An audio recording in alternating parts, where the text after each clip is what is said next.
That's why she willingly accepted to me having full custody. Interesting. That must have been so tough. After all of that, with her being so frustrated at him and everything that he did, she still felt that what was best for their child was for him to stay, was for Cove to stay with him. And I'm sure that broke her heart, because I'm sure she wanted to spend a lot of time with him too. That's pretty amazing, Miss Kyra. That's pretty amazing. She didn't get to be there with her child for so many moments, and you had to spend half of your life growing up without your mother. And it's my fault. Mr. Holden closed his eyes briefly as he took a breath. So that's it, the story of Cliff and Kyra's marriage. Not exactly a fairy tale, but I want to be clear. You saw his grip on Cove's arm tighten. No matter what happened with me and her, I never, ever want to miss out on being your dad. Cove's throat bobbed as he swallowed. His eyes glistened, glossy with tears that had yet to fall. He blinked quickly, trying to hold them back. Thank you for telling me. His voice was hoarse, little more than a whisper. Mr. Holden brought a hand up to his face and lightly nudged Cove's chin. You're welcome. You're a grown-up now, right? You deserve the truth. That's the least I can do for you. I mean, this all makes a lot of sense. Like, he felt he needed to be the one to get things done. That's why he bribed us to be friends with his son, because he saw a need. He's like, my son is gonna be lonely. He needs somebody to talk to. Hey, there's that nice-looking kid. Here's a few bucks. Go be friends with my son. Makes total sense. Cove managed a fragile smile. Thank you for taking care of me, for all of it. Mr. Holden brushed the compliment off with a wave of his hand. No worries. It was nothing. Look at where we ended up. I've got this whole entire store, a house, friends here, a very thoughtful son. It's all good for me. I'm so glad. I'm glad. His voice was still quiet, and he ducked his head shyly after saying the words. Mr. Holden patted him on the back. You could see the tears in Cove's eyes still shining, threatening to spill over. Mr. Holden put an arm around his shoulders, gently steering him towards the door. You should go have fun. Make some nice memories. Cove's gaze flickered over to you. The watery smile on his face solidified. All right. Good. Now out you go. Mr. Holden nudged the two of you out of the shop. You both walked silently as you made your return to the docks. Cove's face was pensive, clearly still digesting everything his dad said. He finally sighed, catching your attention. He hesitantly reached for the bag he had brought and raised it up. Vaughn, I want to call my mom. I'm not going to leave her out of things, and I want to know what she thinks about what happened and all of that. He fiddled with the straps of his bag, still remained closed shut. I mean, it would be interesting to hear things from her side, too. It's not like I don't trust Dad, it's just Mom's thoughts are important, too. I get it, Cove. There's two sides to every story, after all. It'll be interesting to see if his mom actually thinks, like, most of the divorce was her fault. I'm curious to see what she would say. He seemed relieved that you understood. You knew he didn't want to be a bother with another delay. Thanks, then I guess there's no time like the present. Time to ask. With that mini pep talk, he finally opened his bag and found his phone. Cove unlocked it quickly and tapped over to his favorite contacts. He called up his mom and put the phone on speaker as it dialed. Kyra must have had her phone closed because she answered almost immediately. Cove. Cove, this is a pleasant surprise. I thought you'd be getting back to me later. Hey, Mom. He paused for a second and then looked at you. You're on speakerphone with Vaughn, too. Hi, Kyra. Hey, Kyra. You kept quiet. You knew you were there. Hey, Kyra. Oh, hello. I'm popular today. What's going on? Well, what's going on? Don't keep me in suspense. Are you a pro jet skier already? Cove chuckled and scratched the back of his head. We haven't started yet. Actually, there's something I kind of want to ask you about. Really? Really? I'm intrigued.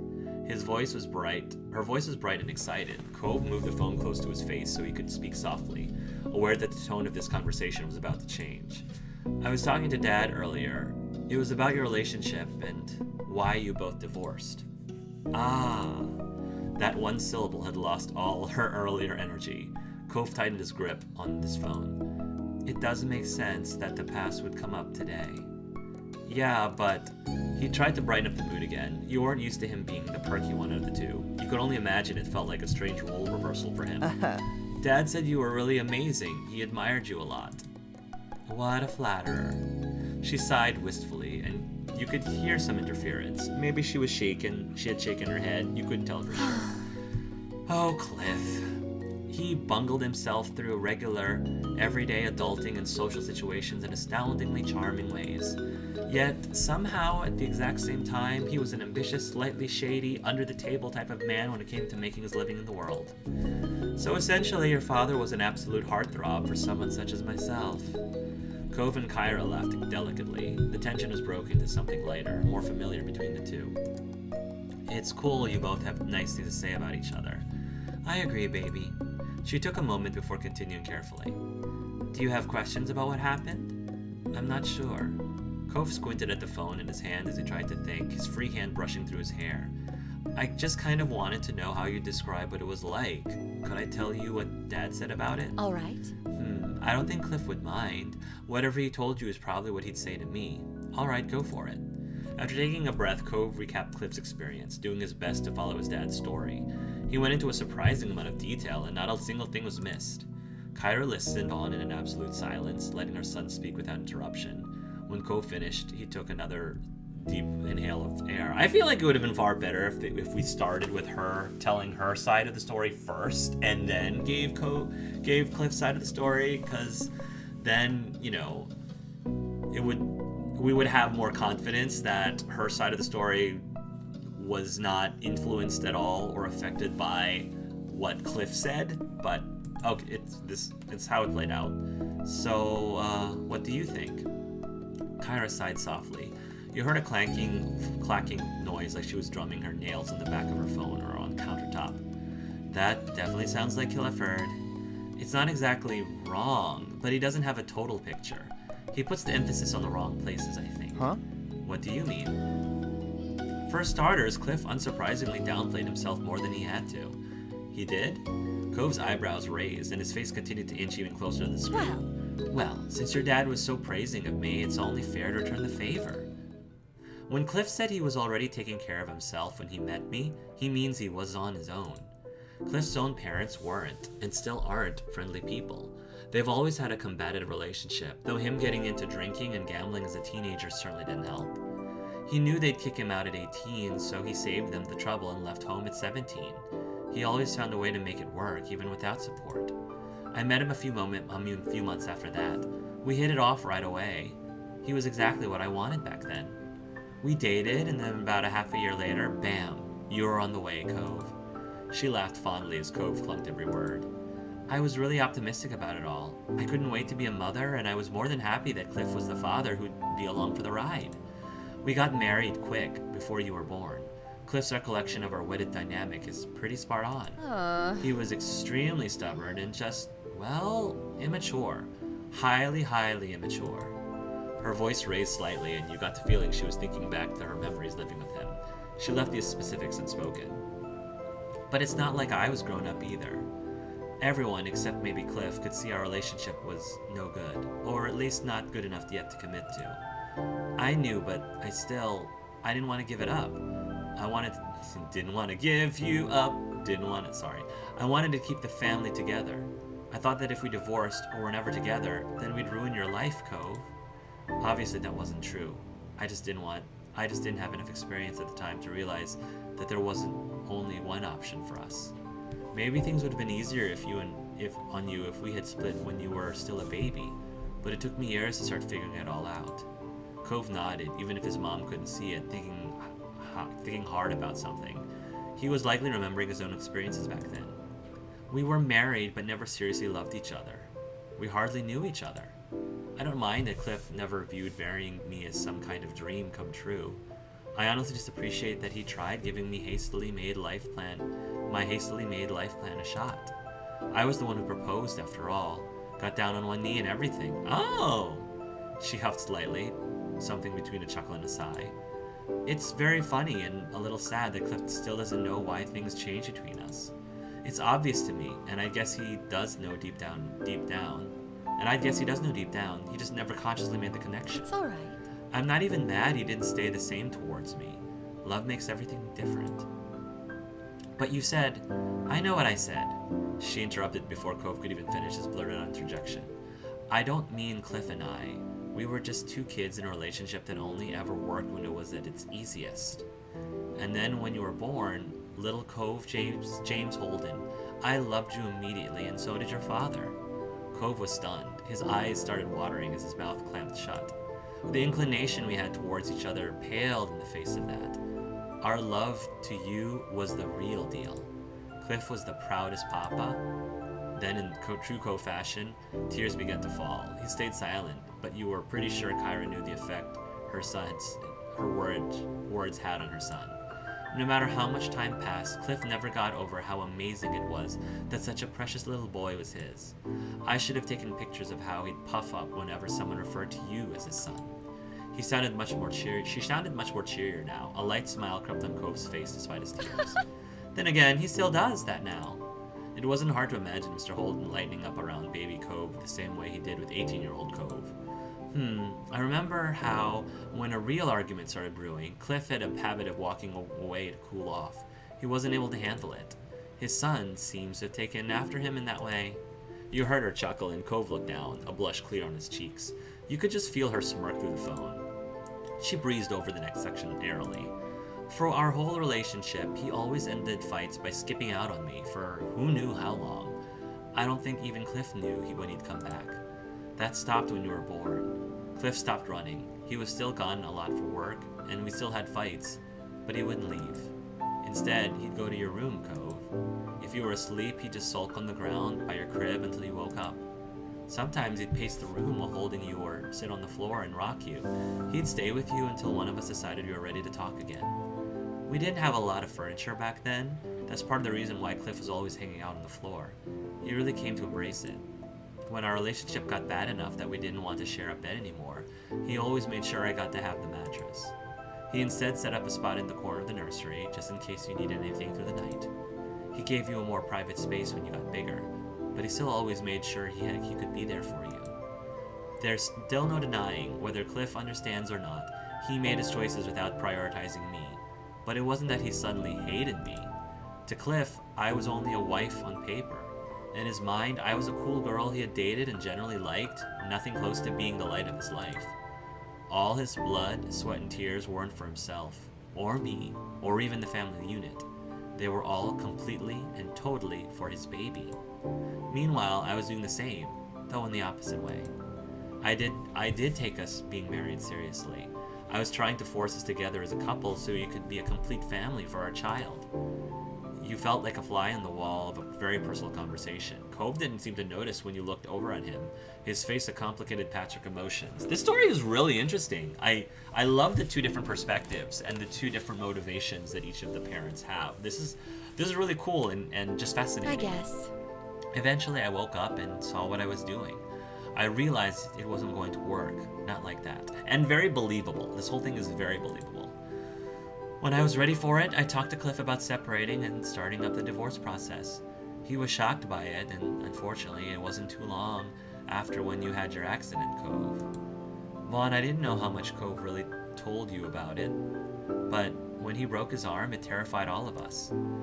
Cove could have died. Even back then, we knew he'd likely have a permanent scar.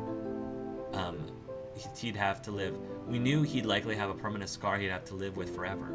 Our parenting hurt our child, and he was the only one who'd have to carry the repercussions. And that would have been really, really, like, tragic because, like Kyra said, the whole reason why they were together as a family unit was for their child. So if you take the child away, then what happens to their marriage? That was really the reason why they got married in the first place, was because she got pregnant. And if the child is gone, yeah, I mean, that wasn't gonna last. You were a bit taken aback to be referred to directly. You still felt a little out of place, and she seemed completely focused on her son. Cove grimaced, and the hand holding his phone shook. Mom, Kyra continued as if she'd never paused. It was heartbreaking, and then on top of it all, we had to put you through your parents breaking up. Taking that back wasn't an option, despite the timing. It felt like everything we had worked so hard for to make you happy was for nothing. I chose to believe we'd fix our lives from there, but to Cliff it seemed hopeless. He failed his son. It was easier for me in some ways. I had my family to lean on. That made it feel less daunting, less impossible. Cliff had only ever really known being on his own, by the happenstance of his birth and then by choice. When we broke up, he knew he was going to have to put back the pieces of what was left alone. I wanted to be there for him, even after everything, but I was the one divorcing him. It was impossible. Yeah, this is really, really fascinating. Like, just the whole dilemma and the tragedy of this. And, you know, just how both of them were victims. How everyone is a victim, even Cove. I never managed to be someone he truly relied on, and I had to remember that wasn't changing. As bleak as it felt at the time, Cliff still tried not to let any of that show to you, Cove. He did what he could to keep your spirits high about the move, your new house, the scar, everything. So that's why Cove trailed off. He had misunderstood the impact his injury had on his parents. You were reminded of something that made more sense now. Mr. Holden had been so helpful with Cove's old Halloween costume because he didn't want Cove to be saddened by the scar. It was clear Cove was coming to the same realizations. Now, with that all said, if Cliff was a completely perfect and wonderful guy, I wouldn't have left him. If it was even pretty good, I would have stayed. It was hard not to have custody. Sometimes I felt like I was a fun aunt rather than the mom I always wanted to be. I might have overcompensated a little at times because of that. She forced a laugh, but it had an uncomfortable edge to it. You could tell she was trying to blow off a very real anxiety of hers. Cove looked ready to say something, but his mom kept talking, kept moving forward. Still, it's not Cliff's fault alone that our relationship didn't work. It takes two. We were always better as co-parents than spouses. But I knew in separating that it wasn't going to be even. And Cove, the only reason I could stand not being there for you all the time is because I knew that if the situation was reversed and I could have provided a more stable environment, Cliff would have done the same. Your dad would give up his house, his shop, even his right arm if it would guarantee that you were safe and happy.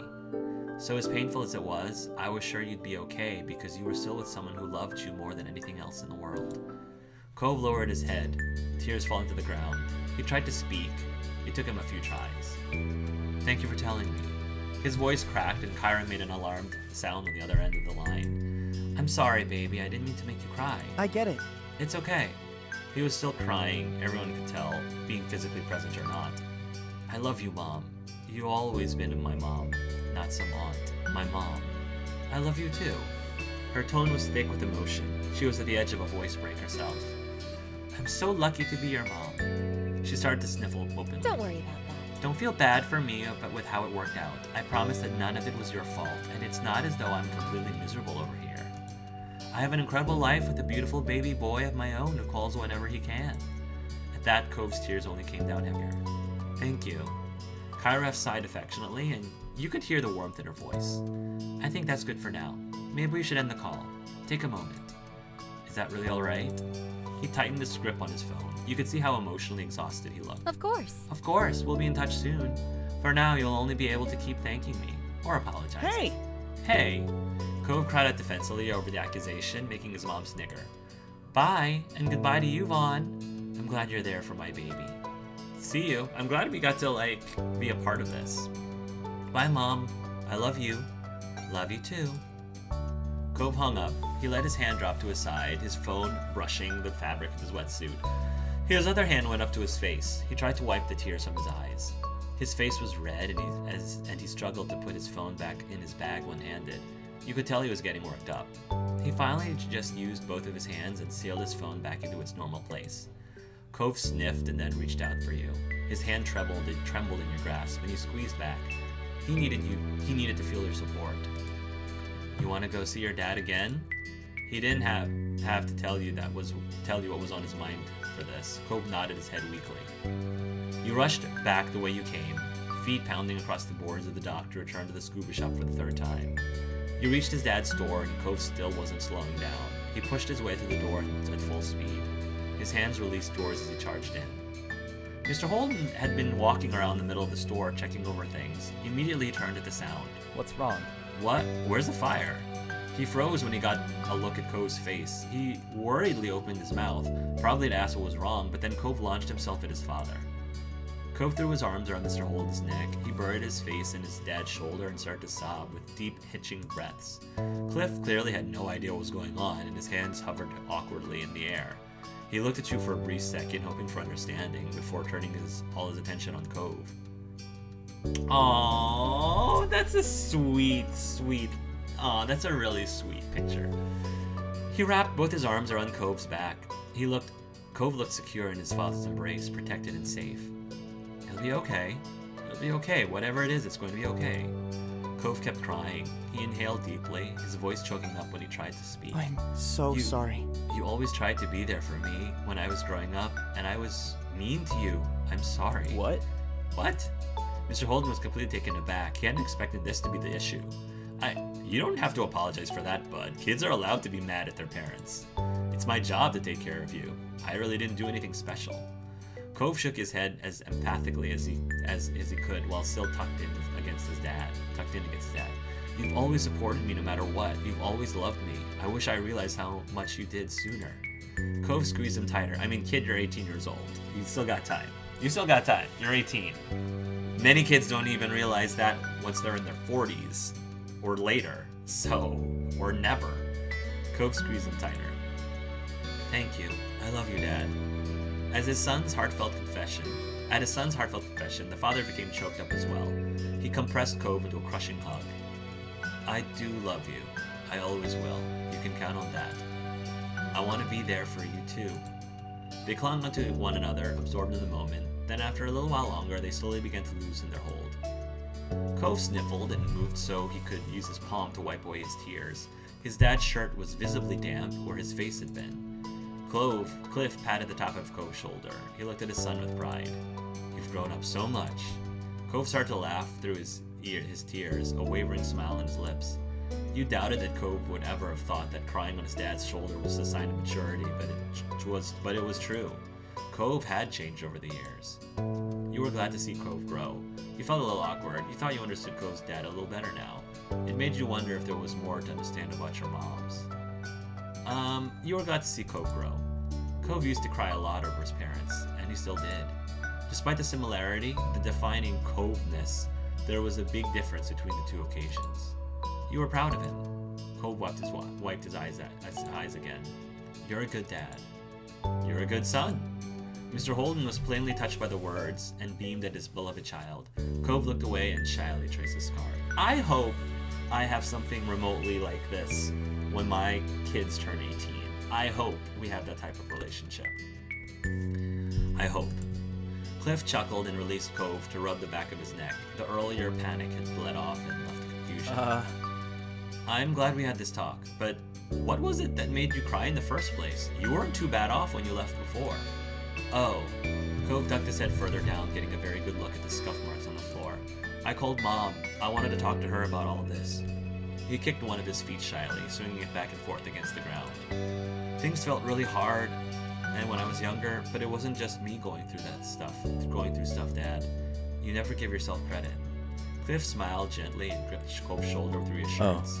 Kyra is an amazing person to come to my defense. For me, the only hard part was seeing you and her unhappy. Everything else, that was nothing. He wrapped an arm around Cove's neck for another side hug. Cove leaned into the embrace and glanced up at his dad. Your old man is tougher than he looks. Check out how powerful these arms are. And this is 10 years on. I was in my prime those days. Cove laughed. It was a light sound full of fondness. Okay. He quieted down, finding a quick moment of seriousness. Thanks again, Dad. I know you don't want me to feel bad, and I'm happy. Because of everything you and Mom did, I have a really nice life. Mr. Holden's countenance became much more serious. He didn't take what was said lightly. Cove, you're very welcome. That's so good to hear. Then he let Cove go again. This time they both took a step back to their normal proximity. Mr. Holden cleared his throat. He looked at you right in the eyes. That's a relief. I also appreciate that you were here for support, Vaughn. What a loyal partner. Cove looked back down, embarrassed. I'm glad I could be here. I want to be there for you too, Mr. Holden. Thanks for finally noticing my presence. Finally, a resolution. You're both so sweet. You couldn't find a way to react. I want to be there for you too, Mr. Holden. Cove's dad broke into nervous laughter. He couldn't keep in. Well, thanks, but you don't need to worry about me. I do worry about you, and I will worry about you. What did Kyra say? You know what? Don't answer that. I'm not sure I want to hear.